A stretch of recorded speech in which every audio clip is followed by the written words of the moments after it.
कोविड-19 तथा लॉकडाउन समय घरे रही छात्र छात्री मानू शिक्षागत कार्यकलाप व्यस्त रखा लगी केंद्र मानव संबल विकास मंत्रालय सहयोग एनसीईआरटी पक्षर एक विकल्प पाठ्यखसड़ा प्रस्तुत कर प्राथमिक और उच्च प्राथमिक श्रेणी छात्र छात्री अभिभावक शिक्षकों सहायता पाठ्यखसड़ा अनुजाई पाठपढ़ा जारी रहिबो।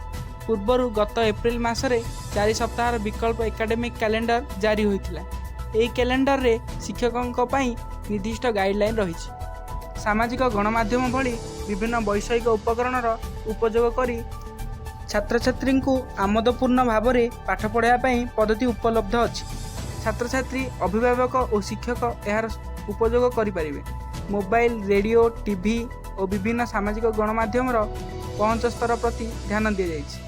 अधिकांश लोकों निकट में मोबाइल इंटरनेट संजोग नथिबारु सेमाने व्हाट्सएप फेसबुक ट्विटर गूगल आदि सामाजिक गणमाध्यम उपकरण उपयोग करिपारंती नहीं। ताहाकु दृष्टि रखी एही कैलेंडर रे छात्र छात्री अभिभावकों को मोबाइल फोन किंबा वॉइस कॉल माध्यम रे शिक्षादान पर मार्गदर्शिका रही। दिव्यांग छात्र छात्री मानकु विशेष ध्यान दि जाउछि। एथिरे कला चित्रांकन शारीरिक व्यायाम योग प्राक धंदामूलक दक्षता आदि परीक्षामूलक कार्यकलाप रही। हिंदी इंग्राजी उर्दू संस्कृत भाषा रे श्रेणी और विषय आधारित पाठ्यखसड़ा रही। यही कैलेंडर को एससीईआरटी एसआई शिक्षा निर्देशालय केंद्रीय विद्यालय संगठन नवोदय विद्यालय समिति सीबीएसई राज्य स्कूल शिक्षा बोर्ड को वितरण करा जाइछि।